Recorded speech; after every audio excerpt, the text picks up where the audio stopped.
All right, ladies and gentlemen, welcome to No Final Bell. If you follow any of us on social media, you will see that I posted a pic of us from Bound for Glory as we had some shocked faces from the Masha Yeah, Slamovich and Jordan Grace. Jordan Grace match. Um, Kind of hilarious to see, but it was, a great time in Albany, and then, we didn't stick around for the tapings, which would have been cool to see, but um, Well, I mean, it was the next night, and we had to get, we wouldn't have been able to go anyways unless we went straight from Albany to, like, Buffalo or whatever. right. So So, it wouldn't have been able to work either way. But it would have been nice to have gone to the tapings. Um, uh, Either way, other than that, we're gonna start off with our normal NWA and Impact Wrestling. Of course, Impact Wrestling. Uh, this past week and this week are going to be from Albany, and then they're going to be going back to probably their normal grounds. I don't actually know where they will be next for their tapings, but either way, um, yeah. So NWA and Impact, we start off with NWA. NWA starts off with a women's tag team match between the Hex versus Taryn Terrell and Natalia Markova. Um, During the match, there was a little bit of miscommunication between Taryn and Natalia, and it ultimately cost the two women the match against the Hex. So the Hex beat. Then we get at the podium Kyle Davis interviewing Homicide, and Homicide claims that he hasn't changed and that he is the same Homicide from years and years ago. So he's just basically the same, basically like jackass, I guess you could say, that he's always been. Um, so, and then we have question mark 2 beating KC Rocks.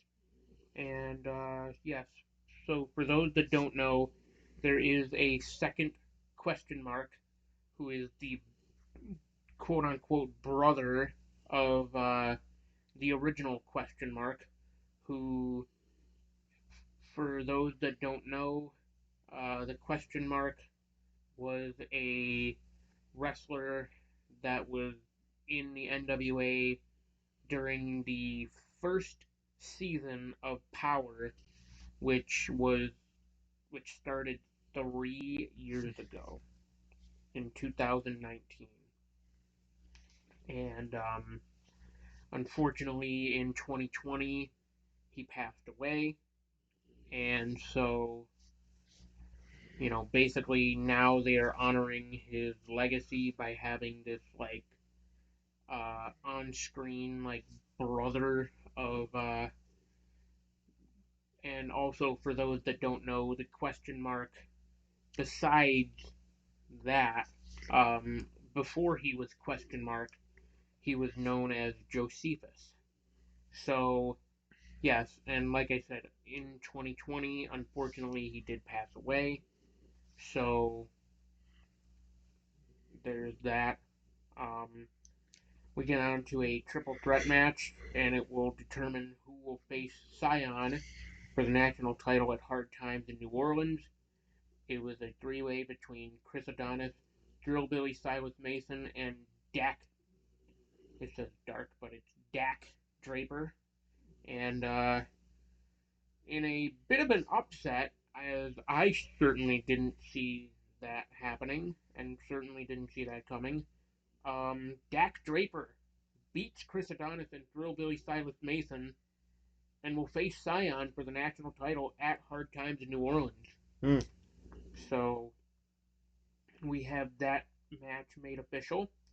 Another match that we have made official for Hard Times in New Orleans is the result of our main event of NWA Power, a number one contenders match for the NWA Women's title between Kylan King and Taya Valkyrie, because the whole thing with that is Taya won a fatal four-way match to earn her opportunity to challenge Camille, but a lot of people were saying like, no, hey, Kylan King, she deserves another shot.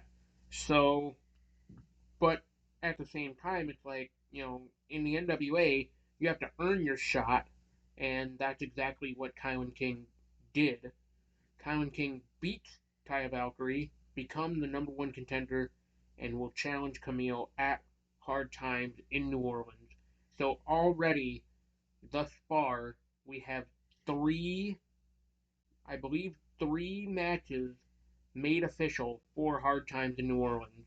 We have the World Championship match, which will be Trevor Murdoch defending his championship against both Tyrus and Matt Cardona. And it's big because Tyrus has actually relinquished the television championship, cashing in the Lucky Seven option to challenge Trevor Murdoch, and then Matt Cardona getting his long awaited rematch for the championship that he never lost, that he had to vacate due to injury. So there's that match, and then also we have Kylan King versus Camille for the NWA Women's title, and Dak Draper versus Scion for the national title. But also, I do believe I forgot one actually. I do believe that Homicide will be defending his junior heavyweight championship against Kerry Morton at Hard Times in New Orleans. So that's NWA. We get off with Impact, and there's a lot to digest with this opening segment. So Josh Alexander starts off the show by calling out Bully Ray, wondering why he didn't call his shot. He had the opportunity. Bully Ray had the opportunity, and he's had a reputation of stabbing people in the back, like just you know taking advantage of the opportunity. But Bully Ray says he did it because he has to do it right and be honorable. And he told Josh Alexander he will announce when he is calling his shot, which then brings out Steve Macklin and asks why Bully Ray was even in the Call Your Shot gauntlet to begin with. Which, at that point, Steve Macklin is asking the question that everybody was wondering. And Steve Macklin is saying, who did you politic to get that spot? And Steve Macklin says he doesn't politic to get to the top, which then brings out Moose and says that Steve Macklin should step aside and let world champions handle business, calls Bully Ray a scumbag and calls himself a scumbag, which then brings out Bobby Fish to ask, where's the line? To zero reaction. You could literally hear a pin drop. That's how much the crowd was just like, when Bobby Fish said, where's the line? It's like people were like, oh, what? So, and then he also calls Bully Ray and Moose scumbags, and he seemingly wanted to challenge Josh Alexander to a match, which Alexander accepts. So the main event of Impact for this week was a World Championship match, which I never thought I would say about Bobby Fish, but a World Championship match against Josh Alexander. Then we get backstage with the Motor City Machine Guns. They want to talk to Scott D'Amore about getting another title shot. Will they get it? Not before Heath and Rhino get one. And we now know that next week on Impact, it will be Heath and Rhino versus the Kingdom for the Impact World Tag Team titles. Um, we get to in-ring action. Killer Kelly beats Tasha Steelz in a no DQ match via choking her out with a steel chain. We get backstage in the parking lot, actually. So before we get to that, we had Speedball Mike Bailey approaching Frankie Kazarian, offering him a sign of respect, shaking his hand, Then Trey Miguel is like, hey, I don't care who's X Division champion, but I just won a 6-way, and he was like, hey, or I'm sorry, okay. So before then, it was I'm getting a little ahead of myself. Um, but Sammy Callahan ended up beating down the two hooded men that cost him the Call Your Shot trophy at Bound for Glory. But that was actually during the so Trey Miguel won that 6-way X Division match against Alex Zane, Black Taurus, Laredo Kid, Yuya Uemura, and Ken King. And so that's when Speedball showed his respect to Kazarian and shook his hand. But then Trey Miguel lets Speedball and Kazarian know that he's eyeing the X Division title after winning his 6-way match, um, which then prompted the whole like thing of with the two hooded men. Sammy Callahan beat them down in the parking lot, and not for nothing, they deserved it because you had no right to cost Sammy Callahan that match anyways. And it's like, what is the whole point of them? Like, I personally don't understand it. Scott D'Amore warns Josh Alexander about Bully Ray backstage and says he always has to be ready because at this point it's like uh, nobody can trust Bully Ray, especially because his reputation in the past has shown that he is not a trustworthy guy. So, um, then we get to a 6 knockouts tag match consisting of Gazelle Shaw and Vexed versus the Death Dolls. And it's all three of the Death Dolls, so it's Taya Valkyrie, Jessica, and Rosemary. Gazelle Shaw and Vexed beat the Death Dolls. Then we get to Matt Cardona versus Bhupinder Gujjar. Matt Cardona beats Bhupinder Gujjar with the help of a distraction from Brian Myers.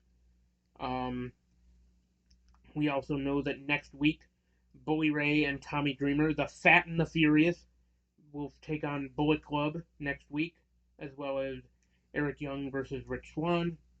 And I had already mentioned this earlier. The Kingdom will face Heath and Rhino next week for the tag team titles. And then in their main event, Josh Alexander versus Bobby Fish for the Impact World Championship. And not much to talk about here because we all knew that Josh Alexander was going to retain. It's like there's no way Right. in hell that they were going to give Bobby Fish the world title. But after the match, this is interesting, folks. Things are heating up in Impact Wrestling. Frankie Kazarian comes out to exercise option C. As he fucking should.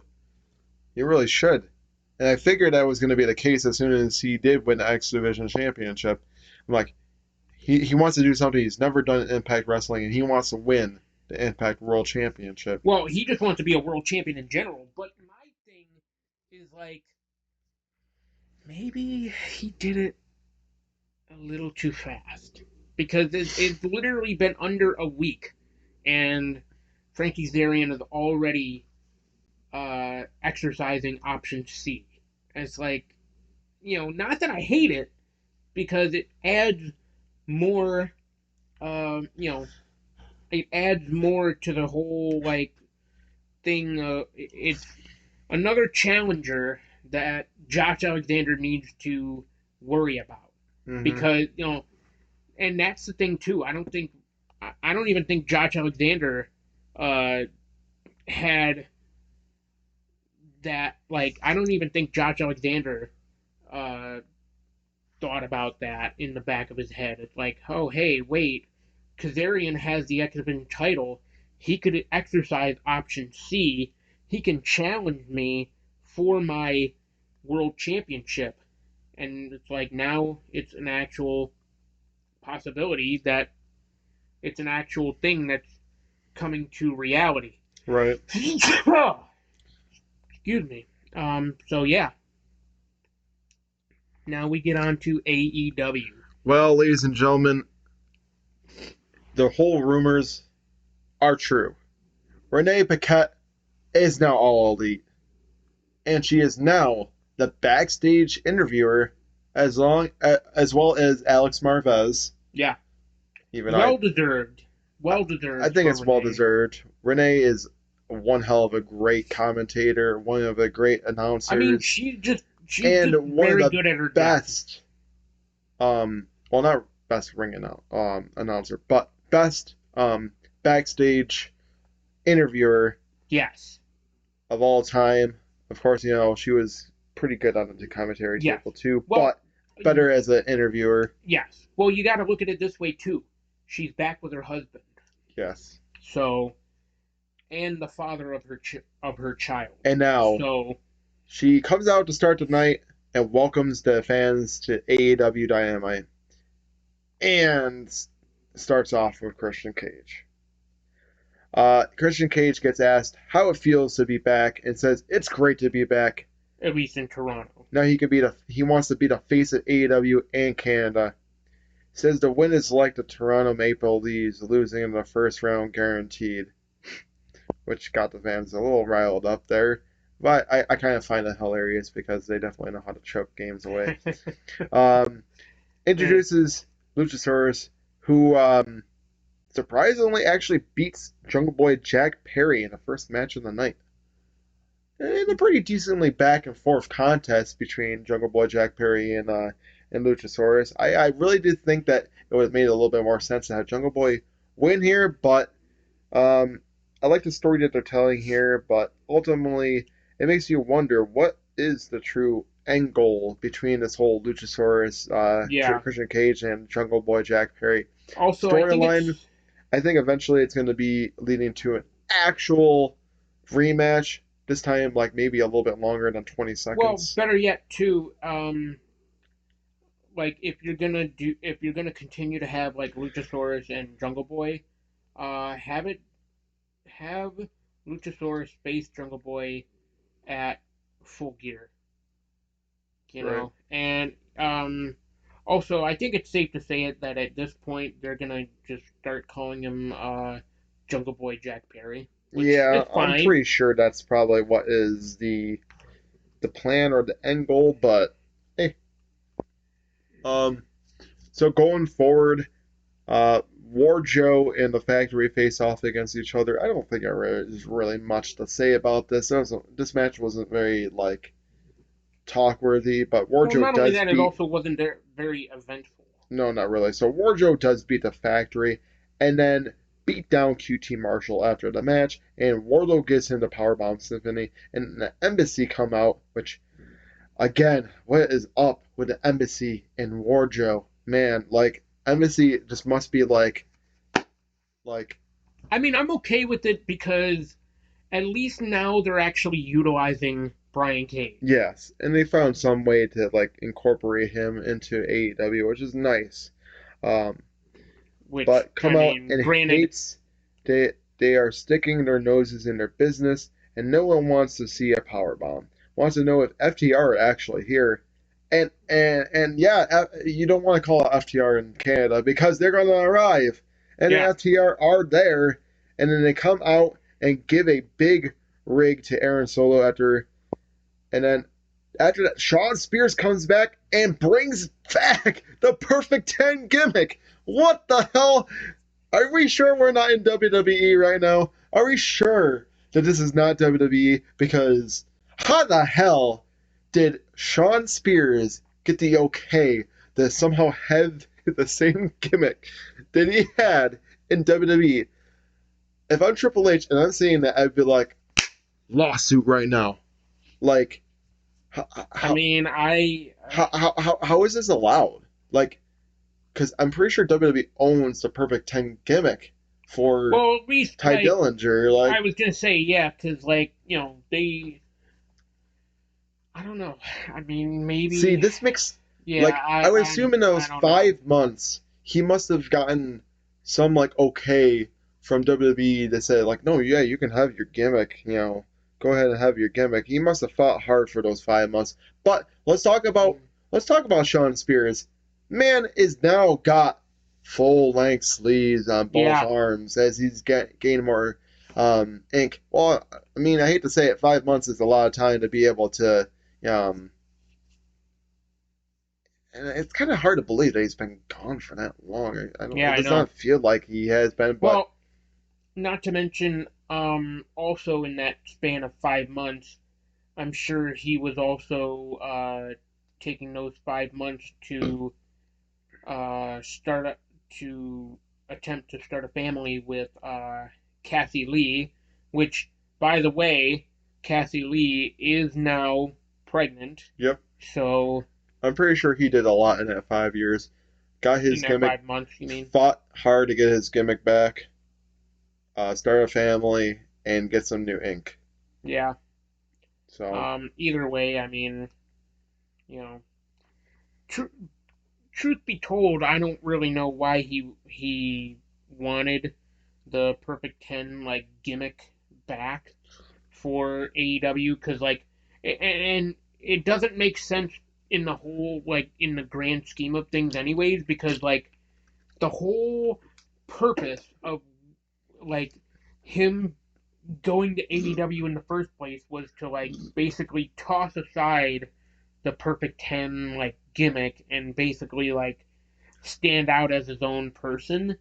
But now here he is like, oh yeah, hey guys, by the way, I'm the Perfect 10 again. It's like, well, okay, sure. I mean, I look at it this way: it's his babyface gimmick, one and two. Um, Yeah, but like, who knows what Sean Spears will do? Maybe he can do a little bit better with Pinkle being back. mm, Who knows? As far as that, Swerve Strickland faces off against Daddy Ass Billy Gunn. This wasn't a terrible match. I mean, even though I don't think much of the matches on Dynamite were super great with everything, other than maybe a couple of the title matches.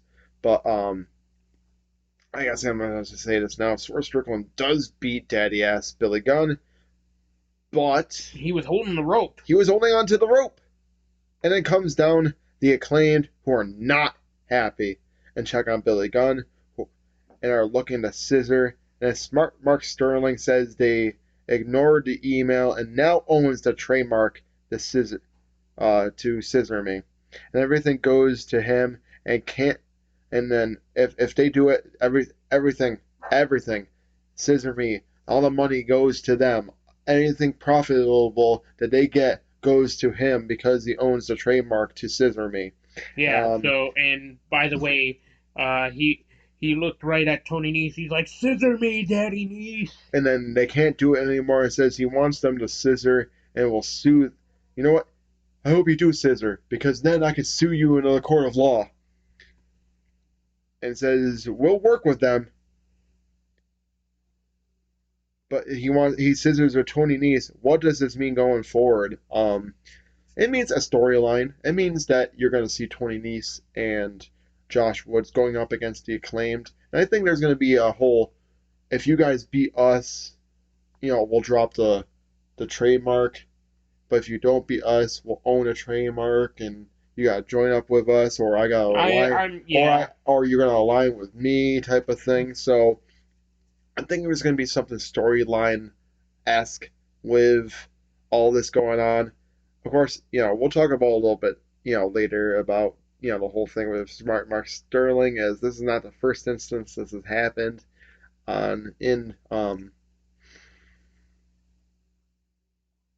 yeah, where were they for Dynamite Rampage? Toronto. This Yeah. isn't the first instance in Toronto that this happened with Smart Mark Sterling. Well, not only that, it was the whole like trademarking thing, anyways, because he trademarked the whole like varsity blondes thing, and now he trademarked the term like varsity. So Yeah, so um, MJF says he doesn't like getting interrupted and says Stokely is on strike too. And says he should go bye bye before he gets fired. Asks him about William Regal, says they have a dark past. Doesn't want to get reminded about it and not afraid to remind him about it. I mean, about his dark past and everything like that.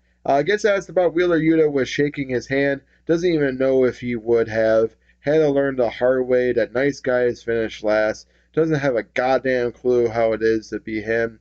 And doesn't have any choice but being the bad guy. Doesn't like him. Um, if people don't like him, then tough shit. Doesn't like me either. And that's what it takes to be a champion. Has the chip and the man that is a generational um, talent. Thoughts? MGF is just. I mean, he might just be a generational talent. I mean, he's such a great talker on the mic. He's not a bad wrestler either.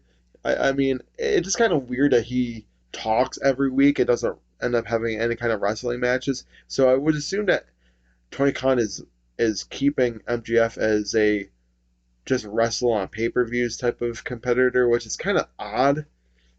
But I really do think that he's going to get involved with Cincinnati. Of course, when this uploads, Dynamite would have already have happened because it is on a special Tuesday. As we're recording on Monday, when this releases, Dynamite would have already have happened. As whereas it is, it's actually a special Tuesday in Cincinnati, not on Wednesday. But as far as this goes, Marty, I mean, there's 4 title matches Yeah. on Dynamite this week, and it makes you wonder: could we get swerved? Could we see Moxley retain, but MJF cash in the poker chip and leaving Cincinnati with the world championship, or will we see Moxley retain and then MJF try to and then somehow get stopped? Uh, I mean, I don't know what exactly is going to happen. There's a lot that could happen yeah, with this, but I really do think that MJF is going to have some involvement. Even if he makes a triple threat match, that would be something. yeah. I I mean, honestly, I would be. I think that a triple threat match for the world championship main event would be a lot better than just Hangman Adam the Page thing is against though, John Moxley. if you make it a triple threat, then like, you know, I don't know if that's really a good idea to make it a triple threat because like the thing about it is you don't want Mox to look weak in defeat for a big you know, for a high caliber championship match.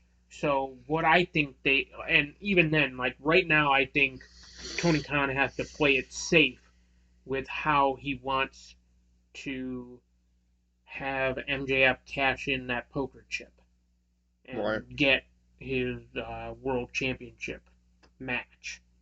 So, like, you know, just my thinking on how uh, that should go about is like, you know, just take advantage of a downed Mox when he least expects it.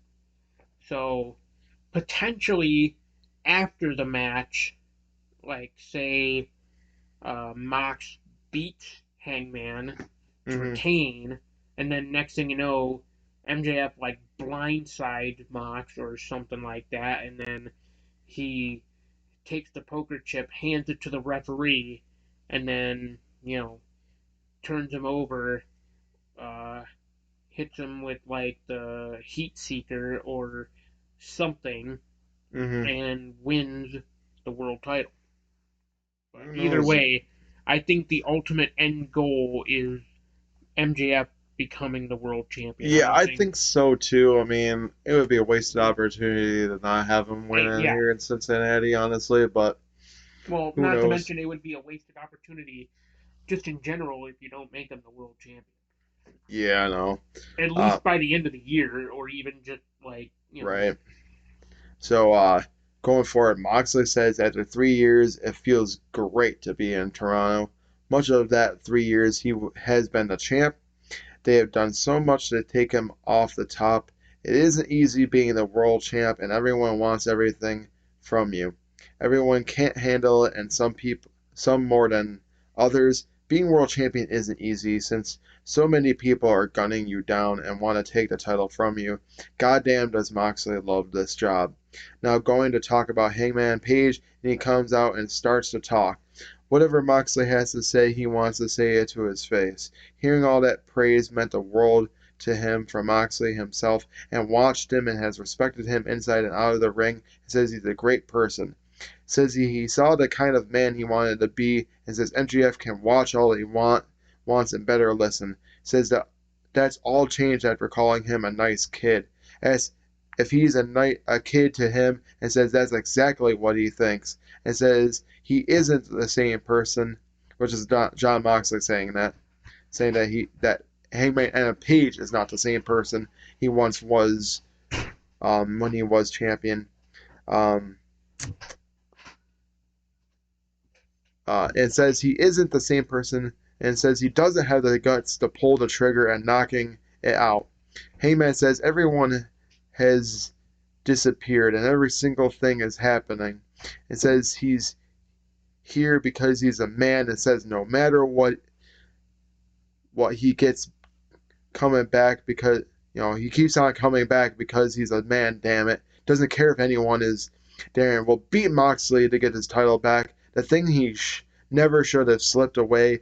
He has a shot and has his word, and says he will be the next AEW World Champion. The chance MGF, unlike Heyman wanted to say that to his face, man to man. Will this match be that much better to see now?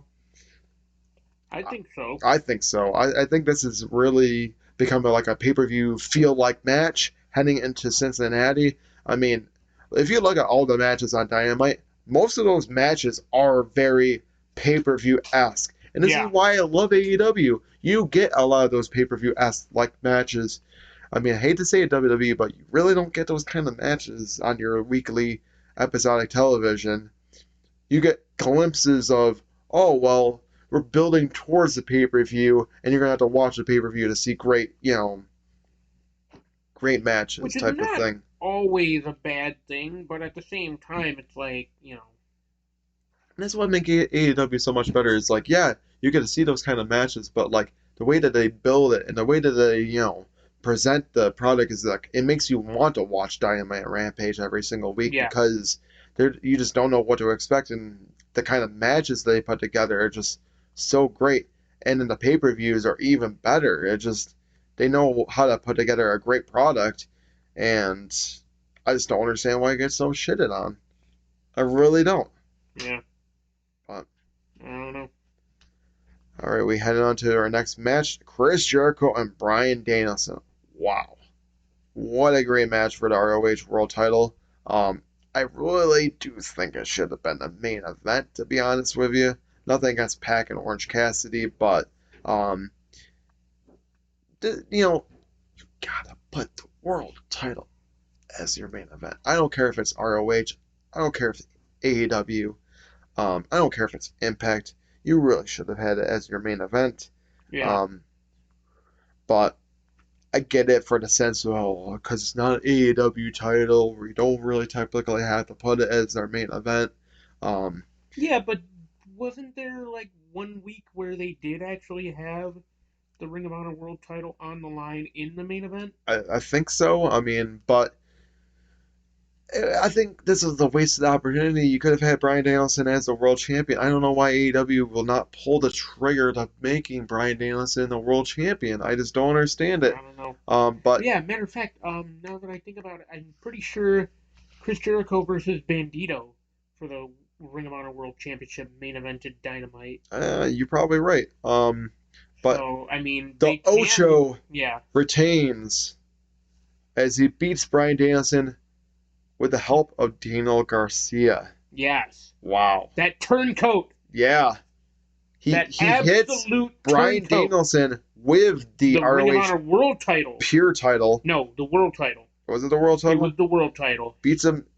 Hits him in the face. Out of the hand of Jericho. Hits him in the face with the World Title and makes sure that Chris Jericho retains the title to still be the Ocho. Wow. I mean, of course, he's still going to be the Ocho even regardless if he does lose the title, but still, crazy. So we go on to our next match. Hikaru Shida and Tony Storm face off against Jamie Hayter and Britt Baker. I guess no real big surprise. Hikaru Shida and Tony Storm do beat Jamie Hayter and Britt Baker, but the way that they've been presenting this women's division as of late is just great. I mean, it's so much better on Dynamite than it's on Rampage right now. I mean, yeah, Yeah, the match itself wasn't really the greatest in the world and definitely lagged a little bit, but the way that I mean, as of late, it's just literally been these 4 or 6 women all together. And it makes you wonder, well, you do have other women that you could, you know, put together. And yes, you do, but right now, these are your main focus points, ones that you're going to, put into a storyline and build and stuff like that. I'm grateful that Hikaru Shida is back on, AEW television and being showcased a little bit more. She's a former AEW world champion. Um, I would like to see her eventually get, you know, back into that title picture to maybe face off against Tony Storm for the title, which is happening, by the way. It's happening on in Cincinnati. It's Tony Storm versus Hikaru Shida for the interim women's world championship. So, which it's funny too. unfortunately, Hikaru Shida, you're not going to beat Tony Yeah, Storm. it's funny too though. Speaking of the whole like interim thing, Tony Storm had some choice words about that. She was like, "Oh well, you know, I don't understand." Like Tony, what did she say? It was like something about Thunder Rosa. It's like, "Oh well, Thunder Rosa is sitting here claiming to be the world champion, but yet I'm the one who's always on TV." And it's like, I was looking at it and I'm like, "Well, yeah, but she's also injured.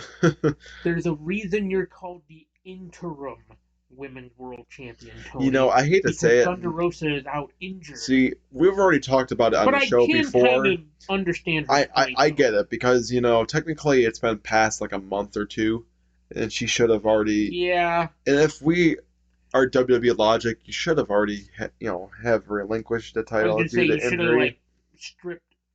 You should have had But I Thunder Rosa guess the relinquish. Yeah. reason is like technically they didn't lose the title, so they can still be the champion while out on injury. So I guess I Well, do that's like it another for that thing too. Is sense. they want to make it like a UFC kind of thing, where it's like the the champion is like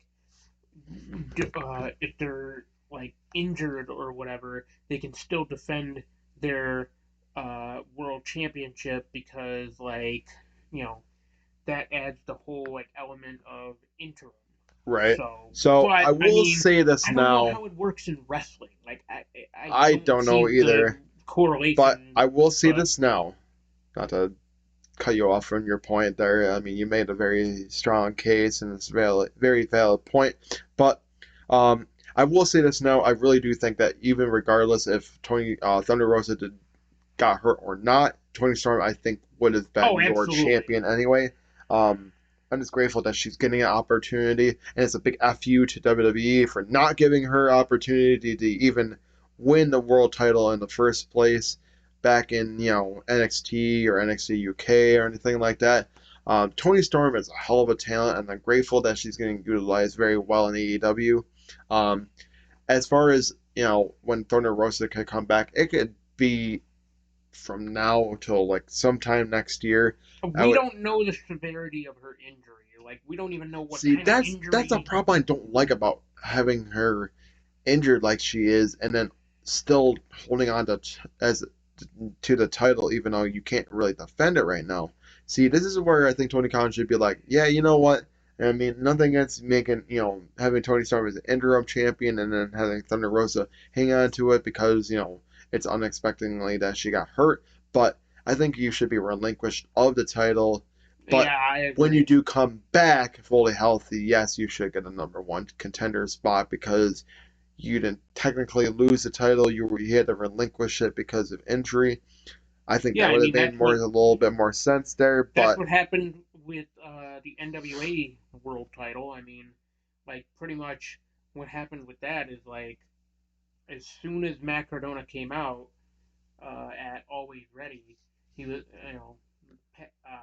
WPC William Patrick Corgan knew that it's like he was injured, he can't defend it, so he's like, hey, we got to relinquish this.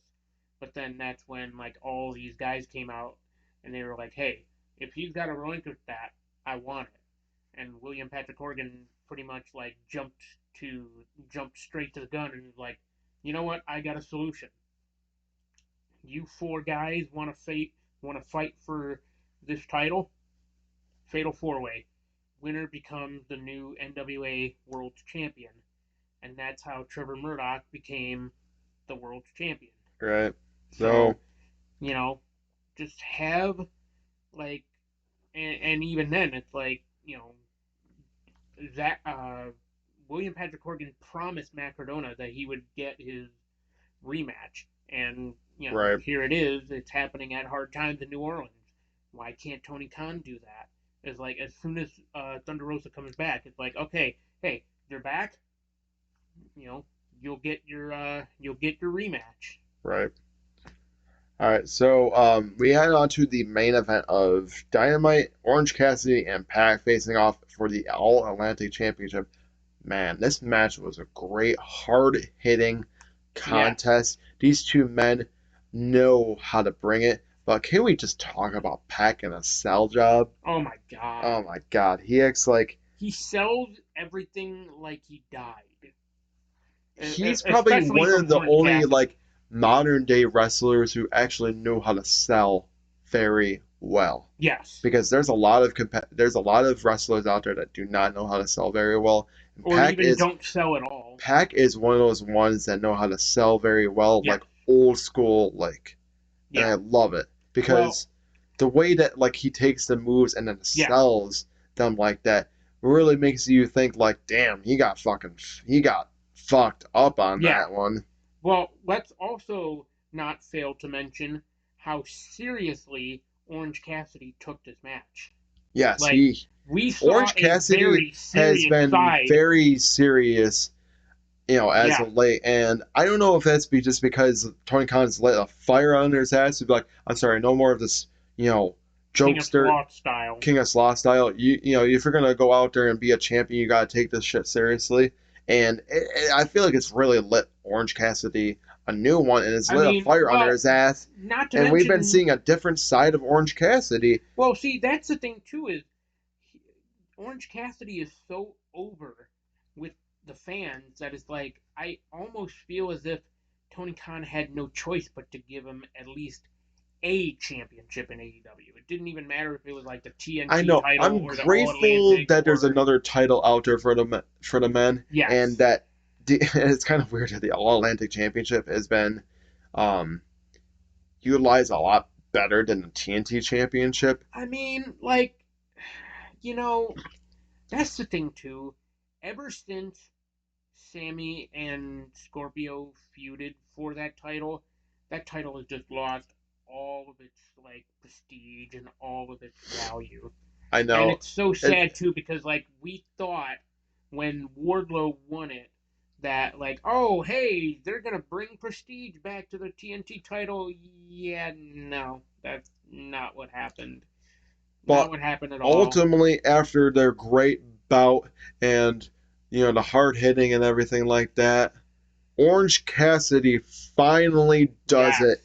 He finally wins his first title in an AEW and his first singles title in Yes. All Elite Wrestling as he wins his first ever All Atlantic Championship. And congratulations, Orange Cassidy. You Yeah. very well do deserve it. Um, Now, see, it's funny it's too kind of because weird to think that why did it take so long for him to finally get yeah, that I mean, opportunity? But but I look at it this way too, and like, good things happen to people that wait, yeah. and that's exactly what happened with Well, Orange see, Cassidy that's the here. thing too is like what I was gonna get to. We like I had a feeling that eventually Orange Cassidy was going to become a champion in AEW. Right. I just like thought that like oh they're more than likely gonna have Orange Cassidy's first title in AEW be the trios titles with the best friends. But no, I was pleasantly surprised to know that it's actually going to be the All Atlantic title.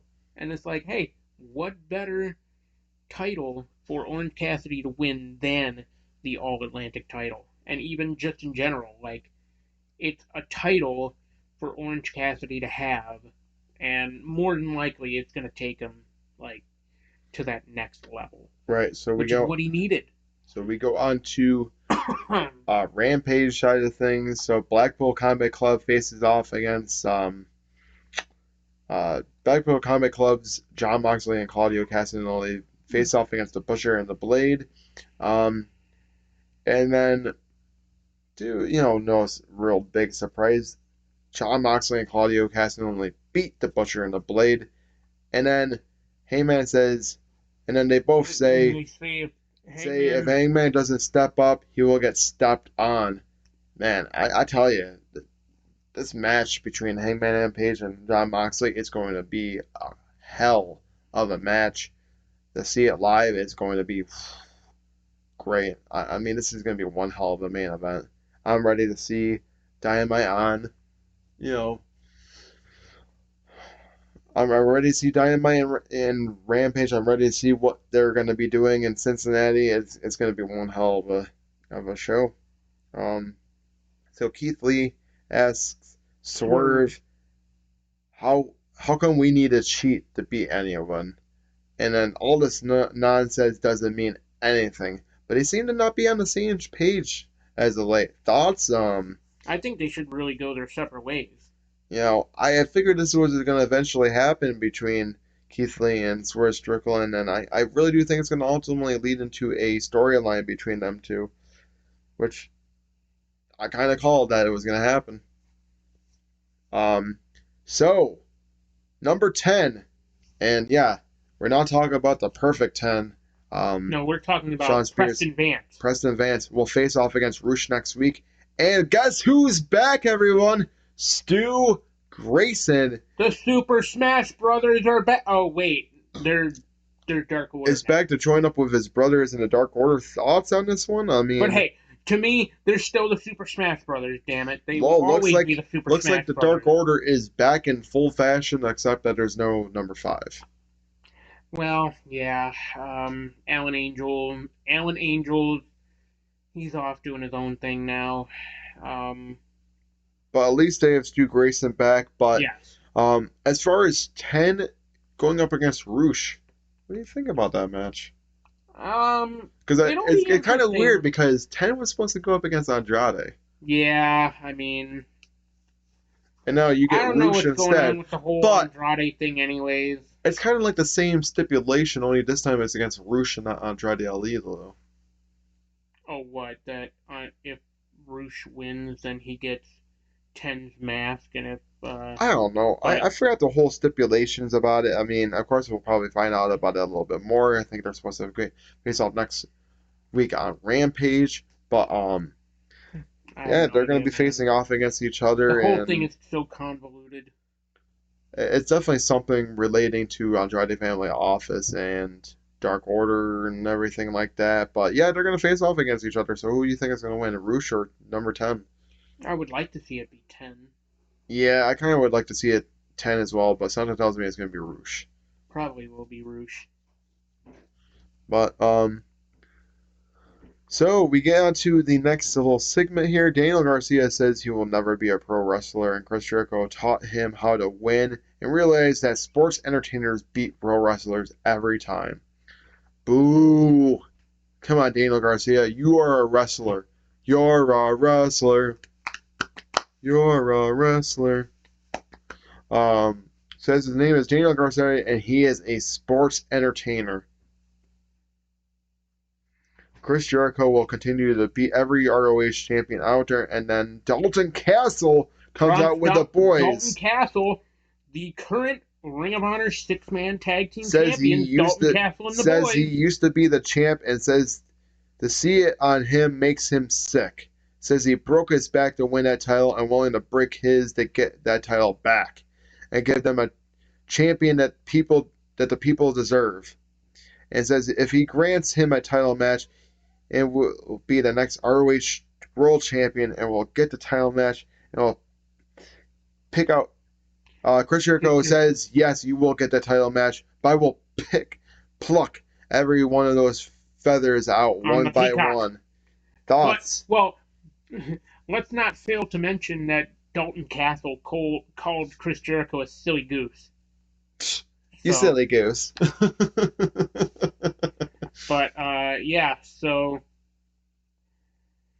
as much as I would love to see Dalton Castle be the Ring of Honor World Champion again, I just don't see it happening. I don't either, honestly. Chris Jericho is literally good. Probably they're definitely building him up to like literally beat every former ROH World Champion, and I Oh yeah. honestly like it. I like it. It brings new Um, prestige to the ROH World Title, and it gets something new for Chris Jericho to do.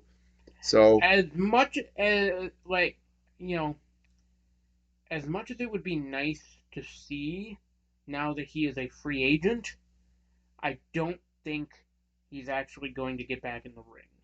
Um, it would be nice to have Chris Jericho versus Nigel McGuinness because Nigel McGuinness is a former Ring of Honor World Champion. But like I said, I don't see it happening because he's been away from wrestling, like in ring competition, for so long at this point that, like, yeah, he's been more of a, he's spent more time as a commentator recently than as a in ring wrestler.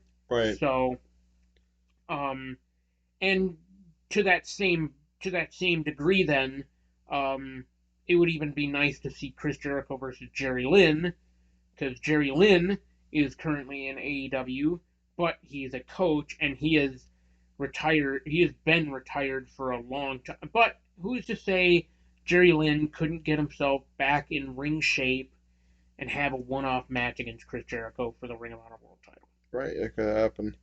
You know, So Nyla Rose, who calls herself the self-proclaimed TBS champion, she stole that belt. as she stole it from Jade Cargill, beats Anna Jay Anna JAS. JAS, and then Jade Cargill comes out with the baddies, and then Jade beats down the security guards.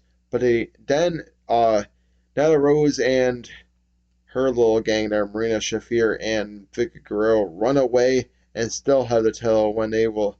Um, will they face off against each other very soon? I mean, Nyla Rose and Jade Cargill, it seems to be what they're going to be pushing towards, but who knows? They might prolong into the pay per view to have Nyla Rose face off against Jade Cargill for the TBS Championship at the pay per view, maybe. Who knows? If that's the case, then don't prolong Jade's run.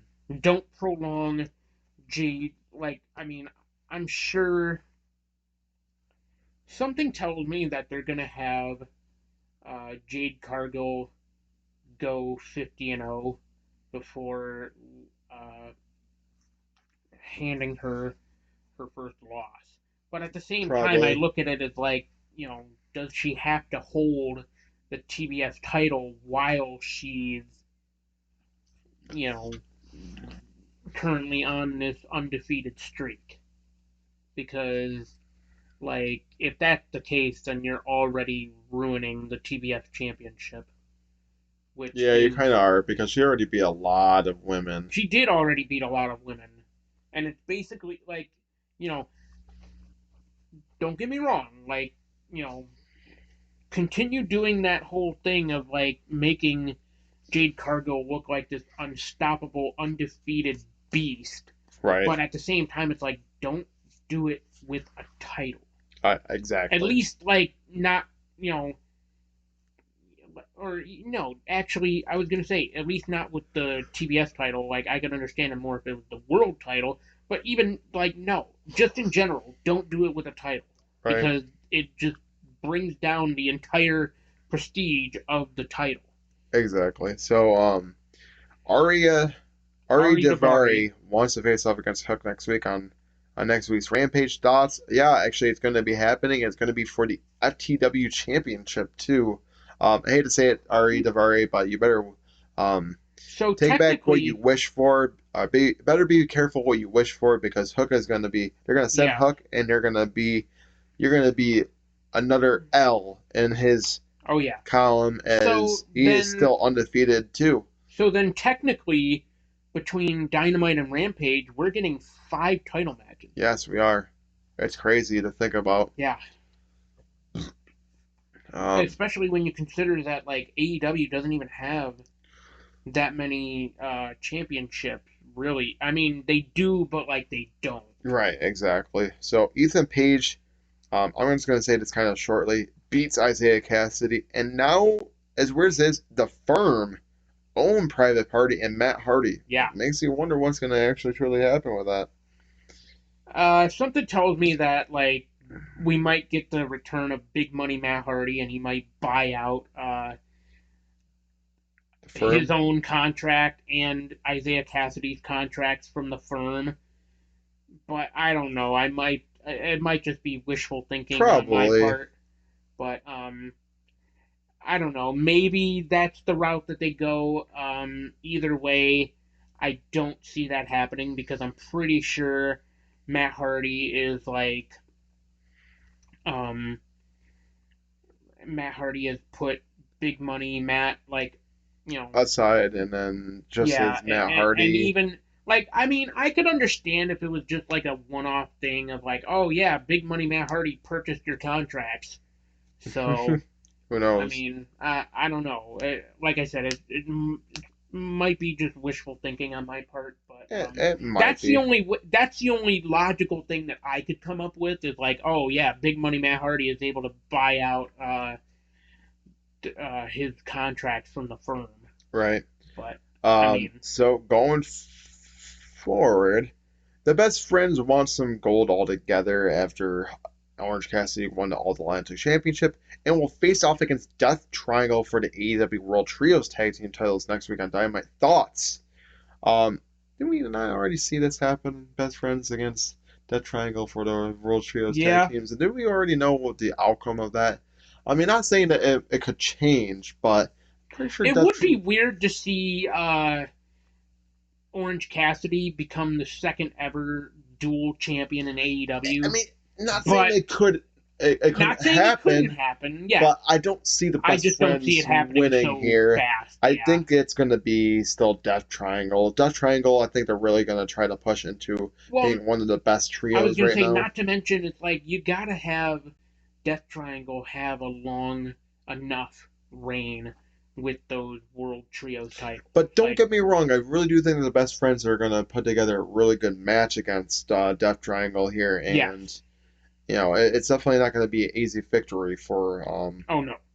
the best friends. Now, maybe this is another case of wishful thinking, but to me, I think you should start incorporating the Ring of Honor trios titles on top of the AEW trios titles. I think you should freshen up that competition. Uh, Potentially have like Dalton Castle and the boys challenging some of those AEW trios in like for the Ring of Honor six-man tag team titles. you would think, but since AEW has their own, I just don't think you're going to see that happening. Yeah, I mean, but it would be nice to see. That's just It me. would kind of be like, well, Samoa Joe should technically put his television title on the line too. Well, I mean, honestly, yeah, like that's how I feel about it. It's like, you know, instead of have like, cause see, the whole Warjo thing doesn't make a lot of sense, anyways, because mm, they're both champions, right, singles champions, and it's almost as if you're like completely throwing aside the fact that they have Wardlow has the TNT title and Samoa Joe has the Ring of Honor television title. Like it almost seems like they're just throwing that aside and it's like, oh no, hey, we're gonna build them up as a tag team. Why? Like, I mean, it's fine for now, but it's like, just don't forget that they have these singles titles. right. So, going forward, surprisingly, the Tinkle with FTR and Sean Spears do beat the Embassy of Brian Cage and The Gates of the Agony. Gates of Agony. Um, and then afterwards, were we just talking about Honor No More Yeah. and the Kingdom? Mm-hmm. Well, now, you know, as weird as it is, I know Impact is televised and then AEW is Well, live. you mean Well, taped? Yeah. Dynamite is Rampage is taped, but still, um, the Kingdom actually debuted and they called themselves the top. They called themselves the top guys, but they never beat us. This company was built on our backs, meaning AEW, not ROH. Yeah. Um, then the Embassy beat down the Pinnacle and could have aligned with the Kingdom, and then Wardrobe come down to even the score. It's safe to say that we might end up having like an 8-man uh, tag team thing It's possible. as Wardrobe and um, the Pinnacle The the Pinnacle and Samoa Joe, but he might be part of the Pinnacle at this point. I don't know. as we Either could get way, 8-man as the Kingdom. I don't know if it would be necessarily an 8-man. I think it would be a 10-man because you think about it, Oh yeah, true. it would be 10-man. 10-man. So Could we get Blood and Guts eventually? I think it's a yearly thing. I don't think it's like something that would happen twice in the same year. It would be nice, but if anything, I see more so like a traditional 5-on-5, like Survivor Series style elimination I match. think they should have an elimination match, if not like a 10-man tag team, sometime in the near future. But yeah, as of right now, it seems like, or what we could get is we could get ROH versus AEW, like Team AEW versus Mm. Team ROH. Because if you think about it, this is technically what it seems like. Even though, Well, yeah, but then it wouldn't make a lot of sense with well, if you think Joe about, being the Ring of Honor television yeah, champion. but Samoa Joe is technically also signed to AEW too. Well, yeah, but also half of the roster on Ring of Honor is technically signed to I AEW. So mean, I yeah, mean, but like, still, I mean, I get what you're trying to say though. As of late, Samoa Joe has been proving that he's more AEW than Ring of Honor, even though he is the Ring of Honor television champion. He beat Minoru Suzuki for that title, which is a crazy thing to say in the year 2022, or right? even just in general, that Samoa Joe beat Minoru Suzuki to win the Ring of Honor television championship. I know. Well, ladies and gentlemen, this is going to conclude this episode of No Final Bell. Make sure to follow us on social media at Tinkle Sports.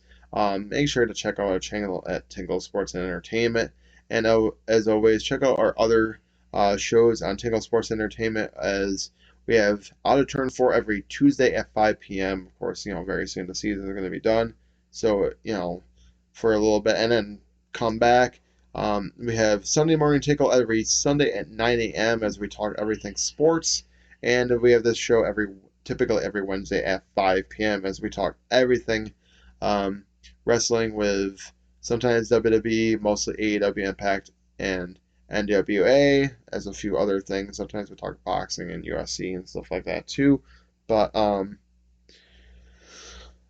if I want to talk anything, I'm definitely looking forward to that Anderson Silva versus Jake Paul Yes, fight. yes. I definitely want to. We definitely probably plan on watching it on Fight TV. So definitely make Is it sure to on Fight watch. TV? Yeah, it's on Fight Oh TV. wow.